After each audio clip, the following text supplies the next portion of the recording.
Will come to order. Welcome everyone to this hearing. Without objection, the chair may declare a recess at any time.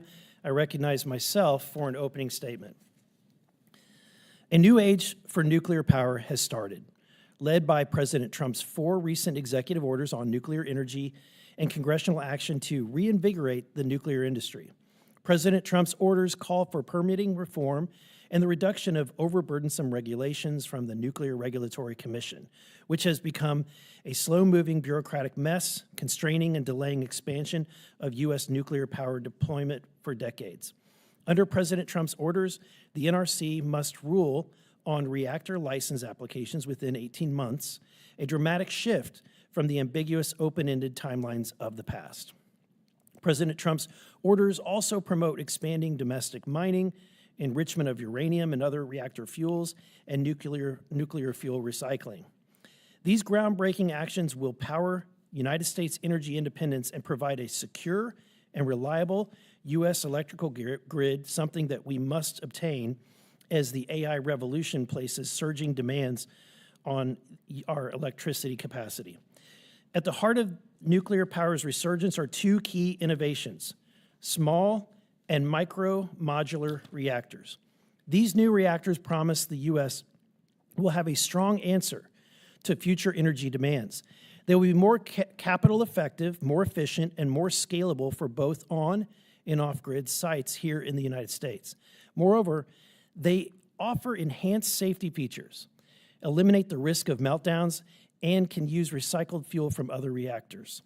The Department of Energy predicts that 12% of electricity consumption in the United States in the year 2028 will come from data centers, which require constant and consistent electricity. And the Energy Information Agency recently projected that the U.S. power consumption will reach all-time highs this year and next, in part due to AI and data center demand. Nuclear power is the answer to data centers' growing appetite for stable energy. I recently toured 2 prototype micro-modular reactors being developed here in the United States. I can confidently say the technology is ready. What is holding nuclear back is the onerous and capital-intensive regulatory permitting burden placed on nuclear energy expansion. Under the Trump administration, the federal government is waking up to the roadblock that nuclear power has faced for decades. The federal government, not technology, has been in the way. Congress should and will be watching for the fruits of the administration's actions and eager to cooperate in achieving this lasting change. Nuclear power in the age of SMRs and MMRs isn't just safe, it's essential. It is our best shot at securing clean, reliable American energy independence. And with that, I yield to Ranking Member Frost for his opening statement. Thank you, Mr. Chair, and thank you so much for the witnesses for being here today. I'm glad that we're discussing the potential of nuclear energy. With our climate in crisis, we have to get over our addiction of fossil fuels, and diversifying our energy mix is essential for our national security and bringing down the cost of energy for Americans. I believe nuclear is part of that solution. According to one study, replacing fossil fuels with nuclear power has prevented almost 2 million deaths worldwide from air pollution, as well as 64 gigatons of carbon dioxide emissions.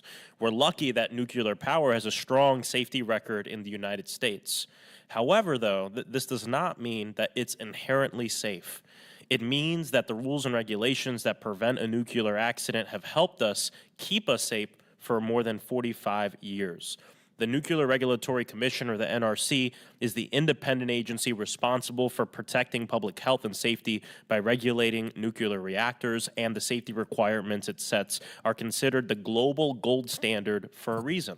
Before the United States became the world leader in nuclear safety regulation, loosely supervised government contractors exposed workers and the public to vast quantities of poorly stored radioactive waste at facilities across the country. Our government failed at protecting our people and exposed many communities to harm. Take, for example, the families who lived and worked around the Hanford nuclear production facility in Washington State.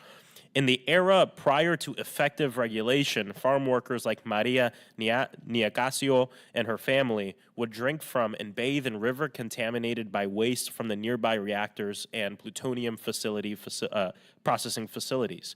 They ate crops that were poisoned by these facilities as well. Maria's mother died of cancer at 60, and tumors developed in both her brother's and her son's heads. We are living, as one government website explains, Maria's family, quote, and thousands of other farm workers were likely victims of the effects of radiation from the Hanford nuclear facility, end quote. We're still living with the legacy of government mismanagement and corporate issues as it relates to nuclear. But look also internationally as well. Look at the 2011 Fukushima reactor disaster in Japan. The incident forced more than 150,000 people to evacuate their homes, and the ongoing decontamination efforts are projected to continue for decades. Actually, in my first term as a new member of Congress, I had the opportunity to travel to Fukushima and spent the day there with a radiation suit on and a Geiger counter, but I learned about the lessons that Japan has learned from that disaster and how they're forging forward, especially as it relates to SMRs. I'm not here to fearmonger. I'm not an anti-nuclear person, but the lessons from history are clear. The nuclear industry must be well regulated. Only then can nuclear energy play a role in powering our economy, fighting the climate crisis, and reducing deaths from fossil fuel pollution. Predictably, the Trump administration is putting these possibilities in jeopardy by crippling the NRC and directing the agency to literally rubber stamp, quote, rubber stamp nuclear projects to get them done as soon as possible. We should be asking whether or not the country or even the nuclear power industry really benefits from a lot of the administration's wholesale attack on the people and rules that make America's independent, nonpartisan nuclear safety regulators the envy of the world. The Trump administration should ask itself whether it wants to be responsible for big disasters that could happen. When we talk about Fukushima, what happened in Hanford, when we can instead expand our nuclear power capacity without exposing Americans to more danger. Instead of rubber stamping new reactors, we should be looking at promoting innovative ideas. How can we use modeling and simulation to strengthen the licensing applications and safely streamline the process for proven standardized technologies? I hope that today, along with our witnesses, we can shed light on smart next steps that don't involve burning to the ground the structures that keep us safe. Oftentimes when we talk about streamlining and making things faster, the knee-jerk reaction is, well, let's get rid of a lot of the regulations that have kept Americans safe for years and years and years, which can put communities, especially small communities that don't have the resources and the big lawyers to be able to advocate on their own behalf against big nuclear companies, puts them at risk and takes power away from especially small communities across the country. Instead of that being the knee-jerk reaction, how about looking at how we can streamline our processes? I would suggest that our next hearing on this topic also include a witness from the Department of Energy's Nuclear Energy Advanced Modeling and Simulation Program and the Oak Ridge Advanced Modeling and Oak Ridge National Lab to talk about their work in bringing technology to bear on how to safely accelerate the process of deploying advanced nuclear energy technologies. Also, maybe no one from the Trump administration is here to defend its policies because they know that a lot of the things they've done to cripple the NRC are indefensible. And in the words of former commissioner chairman,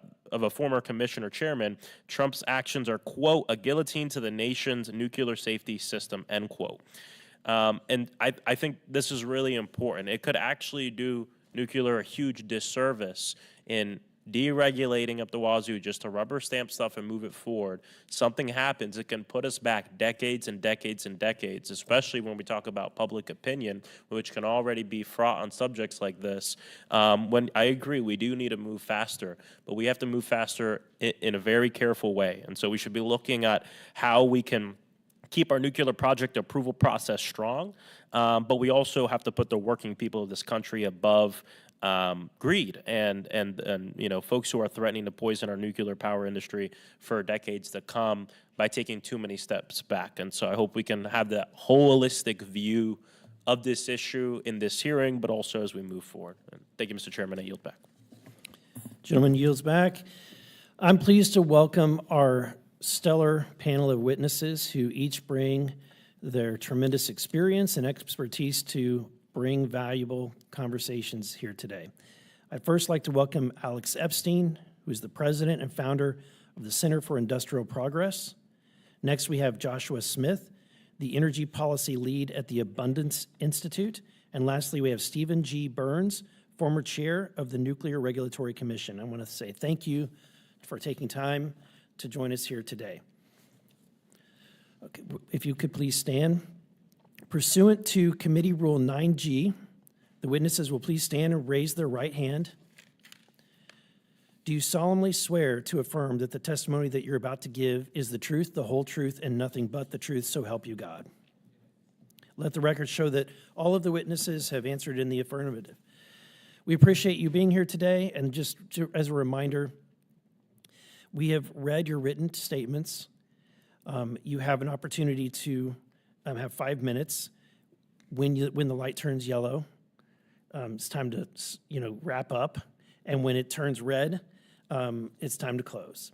And with that, I now recognize Mr. Epstein for his opening statement. Thank you. Whenever we talk about abundant nuclear energy, including SMRs, we need to recognize that the first step is for government to stop doing the immense harm it's actively doing. And this harm is harm that's provably gutted nuclear's potential for decades. It's important to recognize that in the 70s, clean, safe nuclear power, and it was very safe, it was the safest form of energy in history even back then, became affordable, and it quickly grew to 20% of American electrical power, with the potential to get far more affordable and plentiful. But crushing irrational regulation, including the way the NRC was set up, made nuclear expensive or impossible to build. Now, fortunately, Congress has taken some significant steps toward unleashing nuclear with the Bipartisan Advance Act. In my testimony today, I want to focus on how the NRC can act quickly on the Advance Act in a way consistent with the recent presidential EOs. But happy to answer any questions also about what should be in future legislation, since I think there's a lot that can be improved on the Advance Act. But I want to give you my top 4 recommendations for what the NRC can do within the current law. And all of these will make nuclear abundant without compromising safety.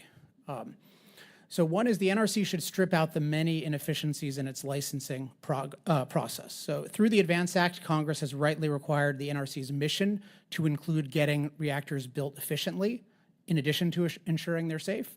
And recently, the NRC has issued guidance to its offices on how to implement the new mission statement. But this needs to be done very aggressively. So the NRC should comb through their licensing process, determine what is truly needed to make plants safe, and strip out all the time-consuming portions that don't help with safety, such as months being wasted on mandatory, quote-unquote, uncontested hearings where no one even objects, but you have to, you might delay it by 6 months. Within 6 months of now, if the NRC pursues this, it could publish a step-by-step licensing map showing the legal purpose, decision criteria, maximum review clock, and NRC official responsible for each stage, plus an online dashboard so applicants and investors can see progress in real time. Number 2 is, by the way, the clock isn't showing for me, so I don't know if there's any way that can be indicated. Oh, it is. Okay. Thank you. The NRC should use the general EISs by default. So Congress, through the Advance Act, has rightly directed the Nuclear Regulatory Commission to switch to general environmental impact statements, GEISs, which is a single environmental review for standardized reactor design. And this means it can be used over and over for identical designs, which allows you to, even if the first thing is expensive to build, the next one, get cheaper and cheaper to build. So the current multi-year process of just doing this EISs over and over and over is one of the main reasons why even the interest from all the delays in a plant can become over 30% of the capital cost of a project. So what the NRC can do specifically is promulgate a rulemaking to make GEISs the default, particularly for standardized SMR design, so we don't have all this duplicative review. And it can start action on this within 90 days. Number 3 is the NRC should replace what's called LNT and ALARA with science-based radiation limits. So President Trump's recent EO, one of the most important parts of these EOs, are rightly instructing the NRC to reevaluate what's called the linear no threshold, or LNT model, that falsely assumes that there's no safe dose of radiation, which is definitely not the case. And it also has it's coupled with something called, the current policy is coupled with as low as reasonably achievable, ALARA, that leads to limitless pseudo-safety restrictions. So LNT and ALARA have resulted in a public radiation dose that's 50 times stricter than what science shows is safe. And this just imposes huge unnecessary costs with absolutely no benefit. And it's a big reason why nuclear has become 10 times more expensive than it needs to be. So the NRC, what it can specifically do is fast track a National Academy's review of LNT low-dose radiation science. And if they do that properly, I think the literature is pretty clear, LNT is bogus, and they can have a real science-based threshold that they can set, which will keep nuclear safe, but allow it to be a lot more efficient. Finally, the NRC should open nuclear innovation zones on federal lands. So the recent EOs rightly encouraged the testing of nuclear reactors on federal lands, which would allow private developers to quickly iterate designs and run safety tests without waiting years. What DOE and DOD can do is formally designate nuclear innovation zones on federal land. And specifically, the NRC can issue guidance confirming that data collected on these sites will satisfy what's called performance-based safety testing requirements of the Regulatory Code, Part 53. And this can just dramatically expedite things. So would love to go deep on any of these things, but basically if the administration implements these 4 reforms, we will have just as much or more safety, and we'll have much more rapid progress in nuclear. Thank you. Thank you. I now recognize Mr. Smith for his opening statement. Thank you, Chairman Burlinson and Mr. Frost, members of the committee. My name is Josh Smith, and I'm the Energy Policy Lead for the Abundance Institute. We are a mission-driven nonprofit dedicated to creating the cultural and policy environment necessary for emerging technologies to thrive and drive widespread human prosperity. My 3 core points to you today are: first, energy is fundamental for prosperity. Regulatory failures hold back the nuclear industry. And third, that state policymakers are anxious to play a role in America's new atomic age. First, prosperity is energy intensive. America's economic growth, technological progress, and improved quality of life all require more energy, not less. A world of energy abundance is a world of opportunity for industry, for families, and for national strength. Since the first reactors lit up, nuclear power has played a role in this story, but it has yet to reach its full potential. Second, regulatory failures hold back the nuclear industry. Every discussion of nuclear power's future should start from a simple historical fact. For decades, American engineers built nuclear swiftly, cheaply, and safely. Connecticut Yankee in 1968 was built for about $1 billion in today's terms, and in about 5 years. This trio of swift, safe, and cheap was the norm. Nuclear struggles today aren't inherent to the technology. They are the product of outdated, unfit, and counterproductive regulations. Major barriers include ALARA and LNT standards, which impose costs above any kind of offsetting safety benefits, inflexible NRC frameworks that prevent innovation, and nuclear's risks being widely misunderstood. For example, there was no radiation-caused deaths associated with 3 Mile Island's release. The Chernobyl disaster is impossible with modern reactor designs, and measured in deaths per terawatt hours of electricity production, nuclear is about 800 times safer than coal and 100 times safer than gas generation. Finally, fears about nuclear waste are overblown. A person's lifetime nuclear waste is about the size of a coffee cup or a little bit smaller than this water bottle. All U.S. commercial nuclear waste could fit on a football field less than 10 yards deep. And much of that could be recycled for small modular and advanced reactor styles. Policymakers should also not forget the interconnected nature of electricity policy challenges. Even with ideal NRC reforms, nuclear projects will be bogged down in the same transmission, interconnection, and permitting reform bottlenecks that strangle all U.S. large-scale infrastructure. For example, it takes on average 10 years to build a transmission line, yet only 3 of that is actual construction and 7 is related paperwork and permitting problems. Interconnection timelines similarly add years of delay. Consider that Governor Josh Shapiro had to personally intervene and ask the PJM grid operators to expedite the reconnection of the 3 Mile Island reactor. There's indisputable merit in this restart, yet only in broken systems does a project require a governor to personally intervene. Free entry in the energy system is fundamentally broken. Nuclear entrepreneurs can't succeed in a system that blocks entry before shovels hit the dirt. Licensing, permitting, and interconnection are all clogged arteries in need of reform alongside nuclear regulations. The core lesson is that we need to not just improve nuclear regulations, but streamline permitting and grid interconnection to enable nuclear power and ensure an affordable and reliable energy supply. Next, states are ready for a new atomic age. In the past, governors and state lawmakers played gatekeepers almost universally for ill. For example, Senator Harry Reid's opposition to storing waste at Yucca Mountain set the tone for today's conversations. Massachusetts Governor Michael Dukakis opposed the start of the Seabrook plant in neighboring New Hampshire and added about 3 years of delay to the project. Today, governors and state legislators are leading the opposite charge, pushing to enable nuclear power in their states. Over 250 nuclear-related bills were introduced in state legislatures over the last 2 years. States are now collaborating on nuclear development. Leaders in Utah, my home, like Governor Spencer Cox and many members of the Utah legislature, work every day to attract and promote nuclear development in the state. Finally, remember that safe, swift, and cheap nuclear is possible with simple regulatory reform. Ushering in the new atomic age requires tackling the misperceptions about nuclear power's risks and fixing its failing nuclear regulatory system.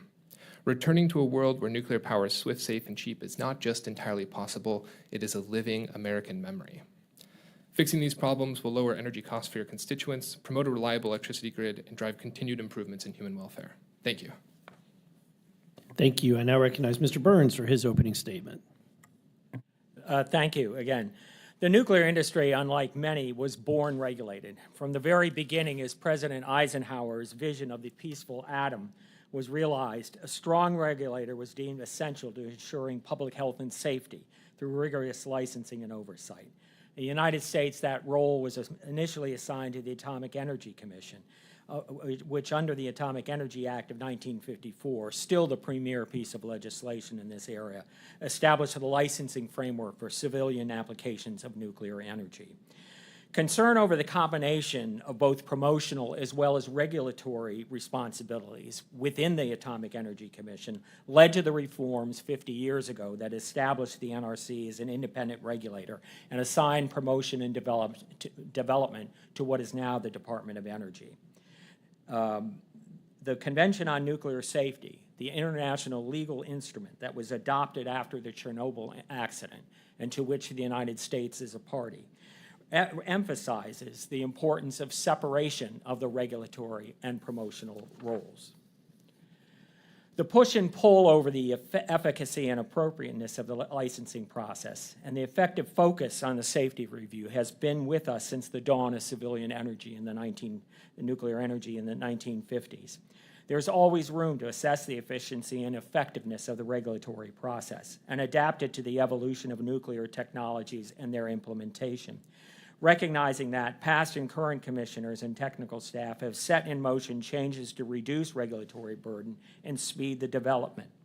Some of these actions have been at the NRC's own initiative. Others have been endorsed and encouraged by the Congress, such as the Advanced Act signed into law last year. The NRC has protected the health and safety of the American public for 50 years without a single civilian reactor radiation-related death. And the lessons of the 3 Mile Island accident, as well as other incidents, have been absorbed into the regulatory process to ensure the continued safety of our facilities.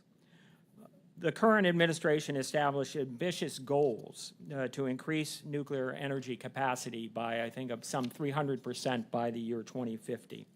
The recent executive orders propose significant changes in regulatory processes, some basically endorsing the Advance Act's provisions. What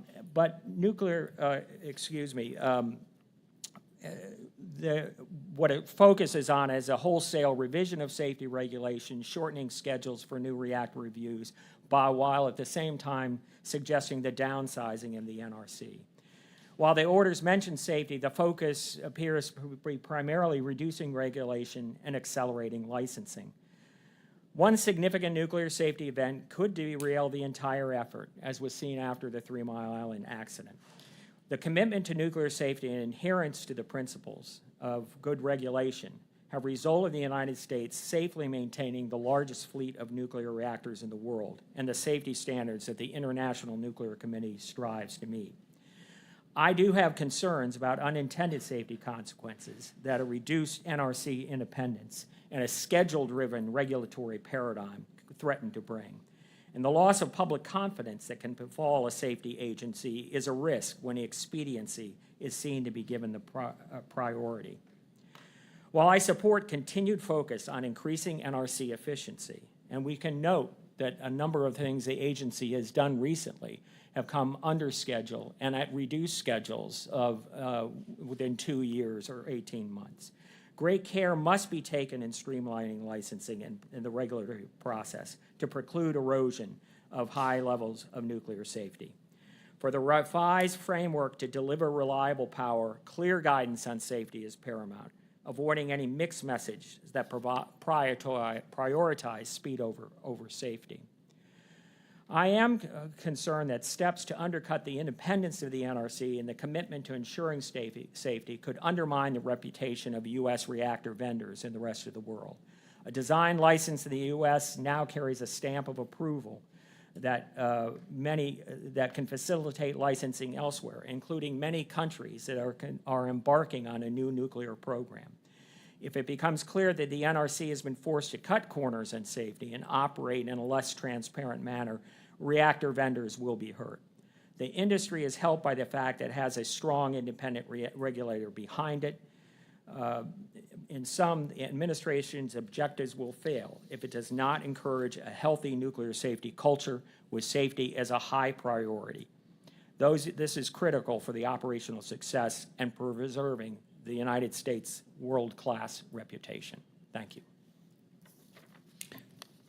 Thank you, Mr. Burns. I was finding it ironic as I was sitting here listening to your testimony that your name is Mr. Burns. Yes. And I'm sure you've heard that Yes. joke before. Yes, I have. And in fact, I was in a French airport once, and I realized that they had given me the wrong luggage tag. And I heard the woman at the desk call down to the luggage handler, and he said, she's the name, and he said, Comme Monsieur Burns? I said, yes, like Mr. Burns. He was referring to The Simpsons. So anyway, yes, it's been a kind of a joke over the years. Good one. Well, thank you for that. All right, I now recognize myself for 5 minutes, and I'll begin with Mr. Smith. I was recently told by one company based here in the United States that they will have a fully functioning MMR abroad in the next year. They specifically stated that they couldn't accomplish that in the United States, that they'd have to go on foreign soil to demonstrate to the American public and the government that their technology is ready. What's holding back companies like that from doing this in the United States? Thank you. Fundamentally, the problem is we have too many barriers between people who want to build and their ability to put shovels in the ground and put up structures. So take one example.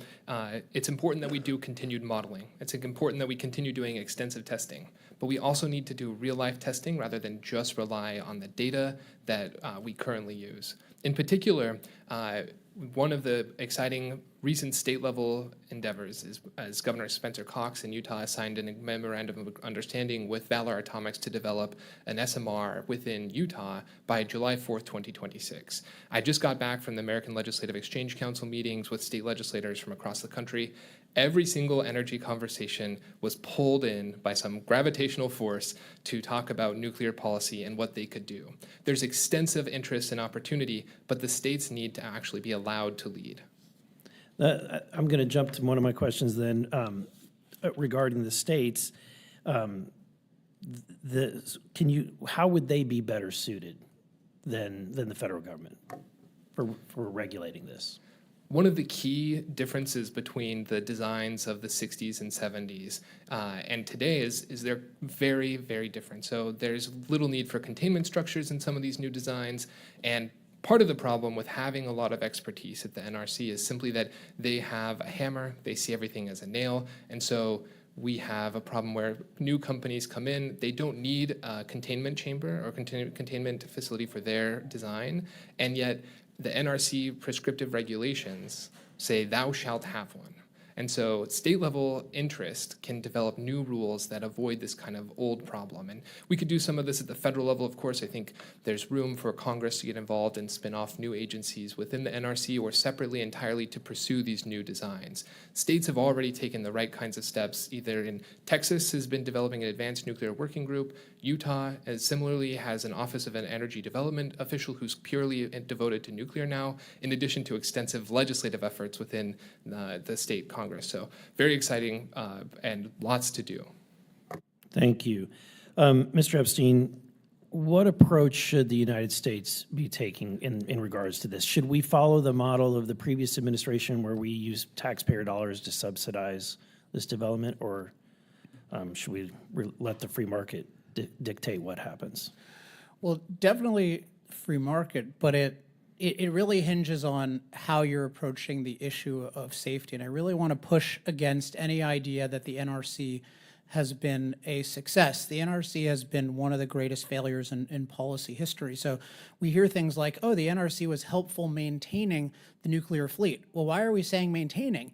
It's because they prevented anything from being done from 1975 when the NRC was founded until 2023. Not one new plant went from conception to completion. So if nuclear is the safest form of energy ever, and it was safer than any form of energy before the NRC, and the NRC basically criminalized it, that's a failure. So we need to recognize the NRC as it exists is a failure. Now, that doesn't mean that it necessarily shouldn't exist. I do believe states have a real role, but we need radical reform. So it needs to be done within the law. It needs to be done at the NRC. In particular, we need some good commissioners. We don't have enough commissioners right now, but we need commissioners who can radically reform the NRC, and we need innovation at the state level, because what we really want is abundant energy. If we just do a bunch of subsidies, then we're just going to have another subsidized energy industry. That's not what we need. We want to unleash an unsubsidized energy industry. And what's happening with the manufacturing of these micro nuclear reactors is that they're eventually wanting to get it to scale. That's the only way that you're going to do this that's cost effective. And yet, what I'm told is that they have to get these permitted. Each one, it would have to go through the same process as if you're doing a large scale nuclear site. Is that correct, Mr. Smith? I believe so. And the Idaho National Laboratory in April 2025 report suggested legislative reforms to enable general licenses. So after you have your first of a kind, you would be able to apply, and through some notice and regulatory requirements, you would still be able to apply and build your reactor under a general license. But I believe that INL's advice requires legislative action. That would only make sense, right? All right, and now recognize for his opening statement. Thank you, Mr. Chairman. The Trump administration seems to be on this like science-free deregulation spree. I think it's endangering our health and safety. And look, as our national policymakers, we have to balance multiple interests, including supporting the innovation and the developers, but also protecting communities and future generations. Yet, the administration's approach to policy, to me, seems singularly focused on growing profits of executives versus the other side of things. And, you know, we see what's going on right now at the NRC. Someone from DOGE with zero nuclear energy background has ordered the NRC to, quote, rubber stamp applications for new nuclear reactors.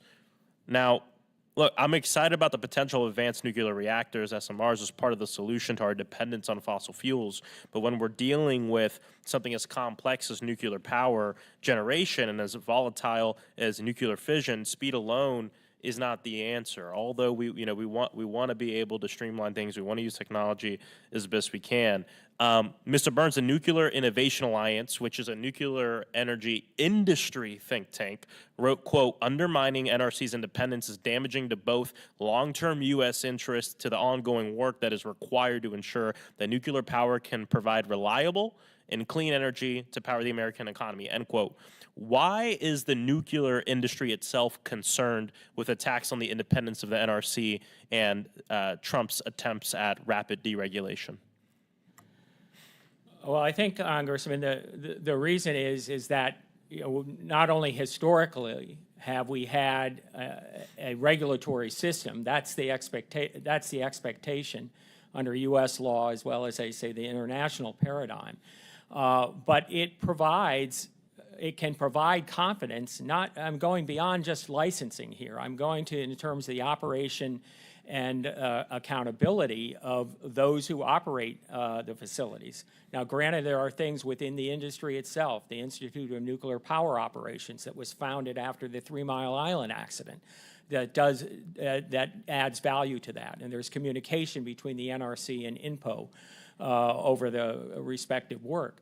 But again, there is a need for ensuring public confidence, and the role of having a strong regulator has been important to that commitment and that role.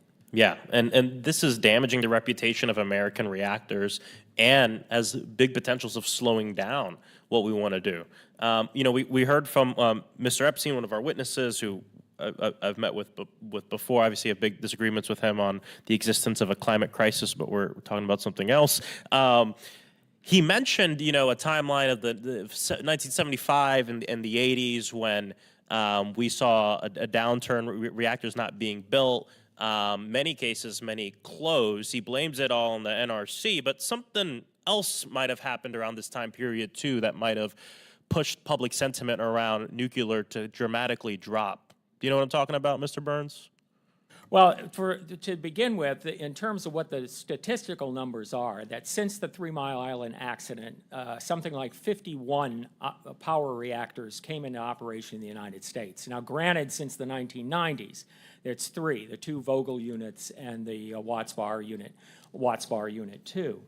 But part of this is what you have is public confidence.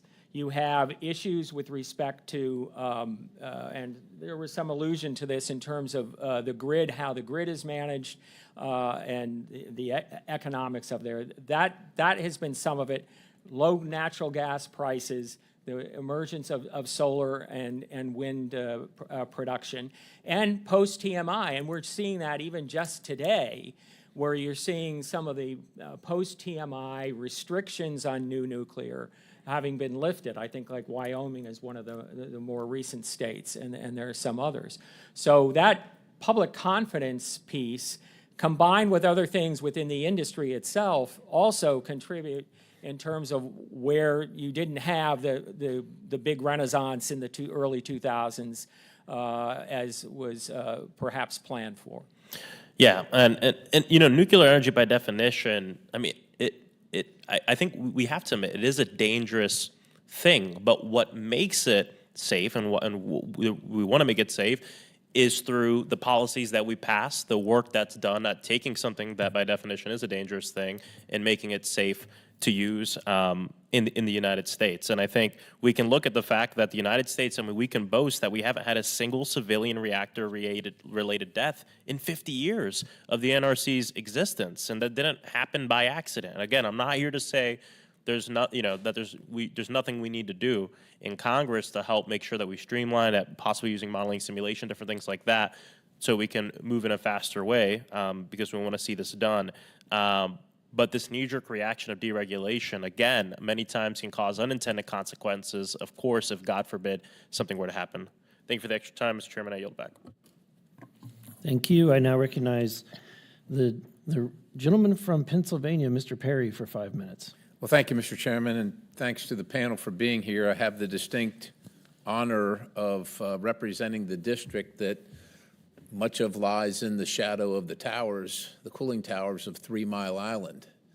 I'm also happy to report that it is a vibrant, healthy, and productive community in the shadow of 3 Mile Island, and most of the residents are absolutely thrilled that the jobs will be coming back, that the lights will be coming on, and that the power of 3 Mile Island will be produced. And I, for one, hope that they will install a second reactor, one of the ones that we're talking about here today, on that site that is so well situated for such a facility.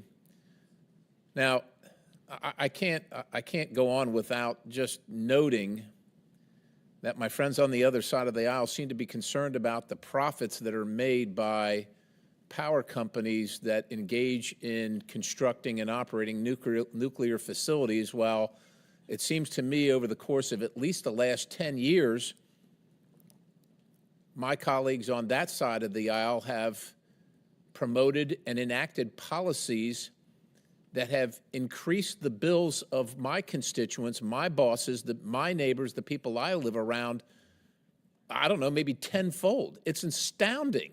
They don't seem to care how much citizens pay for electricity and how much renewable, we'll call them renewable energy operators make on government subsidies and mandates, because their products simply can't compete in the market. They seem to have no problem with that.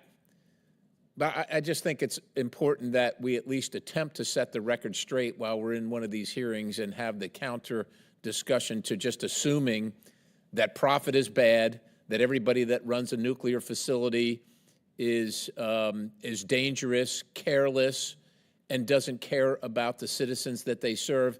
And only people interested in renewables are willing to give up all their profits, which they're not, and provide low-cost energy to the masses, which they're not that either. As a matter of fact, it's the highest cost energy, and it's also very much more dangerous than nuclear energy. But that having been said, because I'm going on, Mr. Epstein, the Advance Act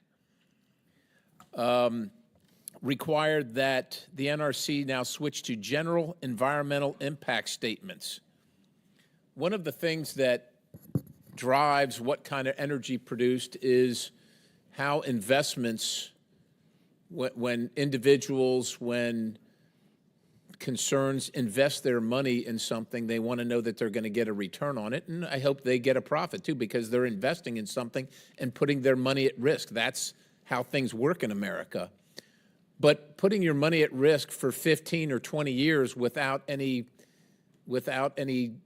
surety that there's going to be a positive outcome is a detractor from that investment. And essentially, the regulations that are in place now are a deterrent to the advancement of nuclear energy and general production itself. So if you could just briefly explain how not doing the same thing over and over and over again for the same kind of design is going to be helpful to the industry, save the industry money, and in turn save my bosses, citizens of America, my constituents money.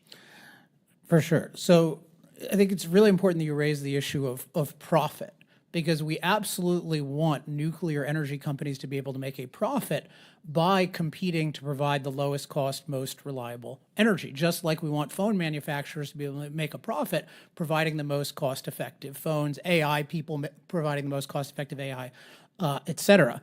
The problems arise. There are two kinds of problems that arise. One is when you restrict the ability of profit-making entities to compete by not allowing them to do their jobs, which things like having a new environmental impact statement for every nuclear plant, even if it's the exact same thing, that just dramatically increases costs. The other thing that you raised is when you subsidize inferior forms of energy, that also raises costs. We always pay more total, but in particular with solar and wind, it's particularly egregious, because what it does is it puts more intermittent, unreliable solar and wind on the grid that doesn't replace the reliable energy. It adds to the cost of reliable energy. It allows them to win all of the market bids, so they take the money away from the reliable power plants. The reliable power plants get defunded, can't make a profit. This is why we have a shortage of gas turbines, one of the reasons why nuclear is in bad shape. But we cannot build dispatchable capacity profitably because we've screwed up the markets with subsidies. So the big, beautiful bill, by far the best thing about it, in my opinion, was dramatic cuts to these grid-destroying, price-increasing solar and wind subsidies. Thank you, Mr. Chairman. I yield. Thank you. I now recognize Mr. Min for 5 minutes. Thank you, Mr. Chair. Appreciate the opportunity to talk about green energy and innovation, and I have long taken an all-of-the-above approach. When it comes to meeting our nation's energy needs, I would just note in response to the last witness, obviously solar and wind power are intermittent. However, there are these things called batteries. They're getting better, and they make the grid much more reliable. In fact, I would just note for the record that according to the U.S. Energy Information Administration, the levelized cost of energy for advanced nuclear power was estimated to be $110 per megawatt hour in 2023 and forecasted to remain the same, even with regulatory changes, up to the year 2050. By comparison, solar is expected to decline from its current cost of $55 per megawatt hour to $25 per megawatt hour, and onshore wind expected to decline from $40 per megawatt hour to $35 per megawatt hour over this same period. Now, that being said, I think that there is a place for nuclear energy, and I think that we should be looking for some of the advancements that may happen. I have a company in my district, Tri-Alpha Energy. It is developing clean fusion technology. They are hopeful that they can get actual working prototypes of real power plants on the grid in the next 10 years. And I know we always talk about clean fusion being on the grid in 10 years, but technologies like that do really seem to have promise as we think about how to provide an abundance of energy. But I also want to note that nuclear fission does present challenges. Just south of my district in San Onofre, we have had a nuclear power plant offline for some years. We still have not figured out what to do with the nuclear waste that it was created there. It is a ticking time bomb. Those of us who represent regions nearby are very concerned that at some point this may leak, that there are security issues with this waste. And unfortunately, due to gridlock here in Congress, we have not been able to move that into a safe storage. So it's sitting there just off the beach. We've seen what's happened, for example, in Fukushima, in Chernobyl. We were very concerned about what might happen there. But I guess my first question is to you, Mr. Burns. We have seen the massive cuts, formalized later after they were first illegally undertaken by Elon Musk and his Doge staff and through executive orders, massive cuts to our federal government staffing. And so that has, of course, affected the NRC as well. And in May, Donald Trump issued a number of executive orders requiring the NRC to streamline operations and reduce staff. Mr. Burns was wondering if you could talk about how this might threaten the safety and effectiveness of the NRC's regulatory review and permitting process, and how it might affect some of the safety concerns that a number of us have about nuclear fission. Okay, thank you for the question. The interesting thing with respect to the executive order directed to the NRC is that an early draft of it just adopted the RIF language that I think's been, you're seeing across the government. The final version indicated, well, there might be a need for additional staffing within the context of new reactor licensing and regulation. And I think that is something, fortunately, I hope that it's adhered to, because if you do you've had first movers coming in over the last few years with Kairos, X Energy, some others, Abilene Christian, coming in with respect to new designs. But if you have this big wave, you're going to need the staffing to do those reviews, even taking into account efficiencies that might be able to be implemented and approaches that have been taken over the number of years now by the NRC to effectively do the licensing review. So I think that's a place, I can't give you any specific figures, but that is a place where you have to, I think, have an open mind if you're really going to looking at to get these things through, that you have the staffing. That is a challenge because you've had an aging staff. And so being able to attract new staff is very important. Well-trained staff may, in fact, increase efficiency. Mr. Smith, my last question is to you. You support an abundance agenda, and I think a lot of us, particularly from places like California, agree with that approach. At the same time, what we've seen from this administration is efforts to really handicap and eliminate a lot of the supports for clean energy adoption. Meanwhile, in countries like China, we're seeing heavy subsidization of clean energy. Are we brilliant somehow in China, Germany, all of them are getting it wrong? Or are we doing something here that might hamper clean, cheap energy of the future?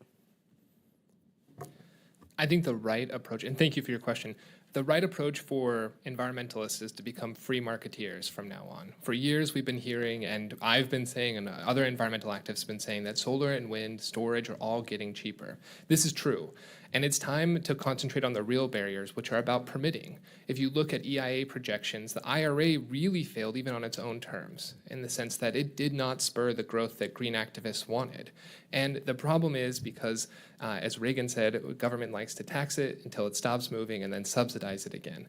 The real problem is, let's get rid of those regulations, the local siting barriers, it reforms to NEPA to allow infrastructure of all kinds, and those will have extensive benefits for the clean energy goals as well as just simple energy abundance goals. And you see this in places like Texas that have free markets in energy. Yeah, the federal subsidies are distorting, but you'd still get steel in the ground in places that let people build. I appreciate that, and we just had a NEPA hearing in natural resources. I think many of us are concerned, however, that NEPA, there's one thing to reform it, it's another to essentially eliminate it, and I think we're worried about the latter. I will just close with this statement that a number of businesses I talk to believe that the Chinese are so heavily subsidizing clean energy, batteries, things and related technologies that U.S. companies just can't keep up, and that eliminating the clean energy tax credits has essentially conceded that market for generations. With that, I yield back. Thank you. I request unanimous consent for an additional 5 minutes of questions evenly distributed between myself and the ranking member. Without objection, so ordered. Mr. Epstein, recently I toured a company called Radiant, met with the CEO, Doug Bernauer, who is an amazing individual, who was challenged by Elon Musk to help to colonize Mars, and came to the conclusion the only way to provide electricity, get electricity to Mars was through micronuclear. I also met Isaiah Taylor with Valar Atomics, which is an amazing, very creative company that's using carbon sequestration in their process to combine it with other, like with oxygen or hydrogen, in order to create jet fuel, which is just mind-blowing. You get electricity and the byproduct is jet fuel. With that being said, can you speak to how the regulatory process for these guys who are doing very creative, very innovative stuff might be stifling to that mindset? Yeah, I admire these guys for trying, because it's so difficult to do things. I mean, for all the reasons I mentioned, the licensing process, it can be difficult to test things.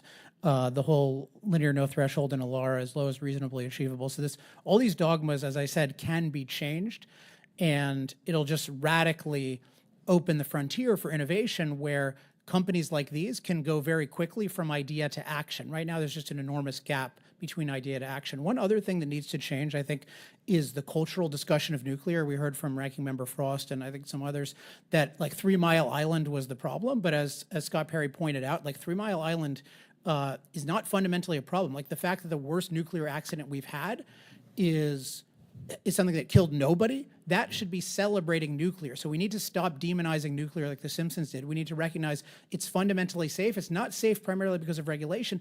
It's safe because the material cannot explode like combustion can. Thank you. One last question, Mr. Smith.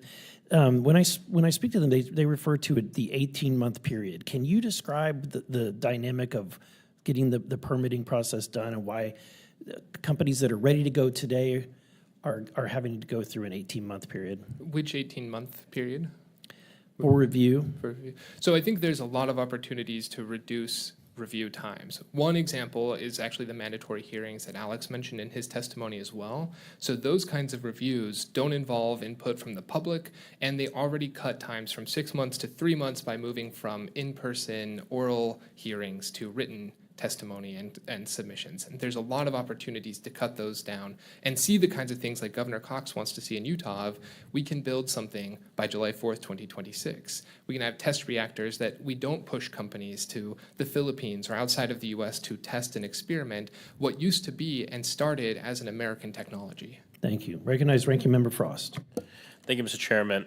I mean, there's a few things. I mean, one of my colleagues on the other side of the aisle was talking a lot about, picking winners and losers with some of the subsidies we saw in the Inflation Reduction Act. And, I've never heard him speak about the tons of subsidies that for, over a century we've given to fossil fuels as a country. And, I agree with Representative Min as well. I mean, the biggest winner from the big ugly law ripping away a lot of these investments we've made in American companies as it relates to clean energy is China, when we talk about that entire market. The other thing, too, that I think is really important to keep in mind is we are not, I mean, I heard this from one of my colleagues on the other side of the aisle, too.